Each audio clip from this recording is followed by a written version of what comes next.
ನಮಸ್ಕಾರ ವೀಕ್ಷಕರೇ, ಮತ್ತೊಮ್ಮೆ ನಿಮಗೆಲ್ರಿಗೂ ಗೀಶ್ ಕಿಚನ್ಗೆ ಆದರವಾದ ಸ್ವಾಗತ. ಇವತ್ತು ನಾವು ಸೋರೆಕಾಯಿ ಹಲ್ವಾ ಹೇಗೆ ಮಾಡೋದು ಅಂತ ನೋಡ್ಕೊಂಬರೋಣ.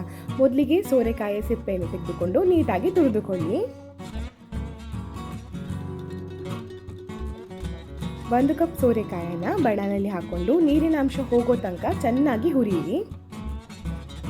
ಹುರ್ಕೊಳ್ಳೋವಾಗ ಒಂಚೂರು ತುಪ್ಪ ಹಾಕೋಬೋದು, 2ರಿಂದ 3 ಚಮಚದಷ್ಟು. ಚೆನ್ನಾಗಿ ಹುರಿದ್ಕೋಬೇಕು, ನೀರಿನ ಪಾಸೆ ಇರಬಾರ್ದು. ನಂತರನೇ ಇದಕ್ಕೆ 3/4 ಕಪ್ಪಷ್ಟು ಹಾಲು ಹಾಕೊಳ್ಳಿ.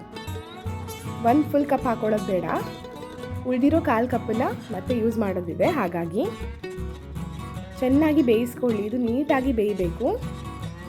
ಬೆಂದ ನಂತರ 2 ಚಮಚ ಕಾರ್ನ್ಫ್ಲೋರ್ಗೆ ಉಳಿದಿರುವಂಥ 1/4 ಕಪ್ ಹಾಲನ್ನು ಹಾಕ್ಕೊಂಡು ಸ್ಲರಿಯನ್ನು ತಯಾರಿಸ್ಕೊಳ್ಳಿ. ಇದರಿಂದ ಹಲ್ವಾ ಗಟ್ಟಿ ಆಗುತ್ತೆ.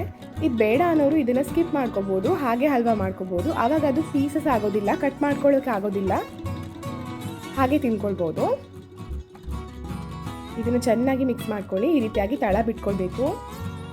ನಂತರ ಇದಕ್ಕೆ 3/4 ಕಪ್ಪಷ್ಟು ಸಕ್ಕರೆಯನ್ನು ಹಾಕೊಳ್ಳಿ. ಅಳತೆಗಳಿಗೆ 1 ಕಪ್ಪನ್ನು ಬಳಸ್ಕೊಳ್ಳಿ. ನಾವು ಸೋರೆಕಾಯಿನ ಯಾವ ಕಪ್ಪಲ್ಲಿ ಅಳತೆ ಮಾಡಿದ್ದೀವೋ ಅದೇ ಕಪ್ಪಲ್ಲಿ 3/4 ಕಪ್ಪಷ್ಟು ಸಕ್ಕರೆ ಹಾಕ್ಕೊಂಡಿರೋದು. ಈ ಮಾಡೋವಾಗ ಉರಿ ಸಣ್ಣದ್ರಿಂದ ಮೀಡಿಯಮಲ್ಲೇ ಇರಲಿ. ಹಾಗೆ ಪದೇ ಪದೇ ಈ ರೀತಿಯಾಗಿ ಕೈ ಆಡಿಸ್ಕೊತಾ ಇರಬೇಕು, ಇಲ್ಲಾಂದರೆ ತಳ ಹಿಡ್ಕೊಂಡ್ಬಿಡುತ್ತೆ. ಒಂದ್ಸಲ ಈ ರೀತಿಯಾಗಿ ತಳ ಬಿಟ್ಕೊಂಡ ನಂತರ 2ರಿಂದ 3 ಚಮಚದಷ್ಟು ತುಪ್ಪ ಹಾಕೊಳ್ಳಿ. ಹಾಗೆ ಮತ್ತೆ ಇದನ್ನು ಒಂದು ಬಾರಿ ಕಲಿಸ್ಕೊಳ್ಳಿ. ಇದನ್ನು ತುಪ್ಪ ಸವರಿರೋ ತಟ್ಟೆ ಮೇಲೆ ಹಾಕಿ ಆರಲು ಬಿಡಿ. ಆರಿದ ನಂತರ ಕಟ್ ಮಾಡ್ಕೊಳ್ಳಿ. ಹೀಗೆ ತಯಾರಾಗುತ್ತೆ ರುಚಿಕರವಾಗಿರುವಂತಹ, ಆರೋಗ್ಯಕರವಾಗಿರುವಂತಹ, ದೇಹಕ್ಕೆ ಶೀತವನ್ನು ಕೊಡುವಂತಹ ಸೋರೆಕಾಯಿ ಅಂತ ಹಲ್ವಾ.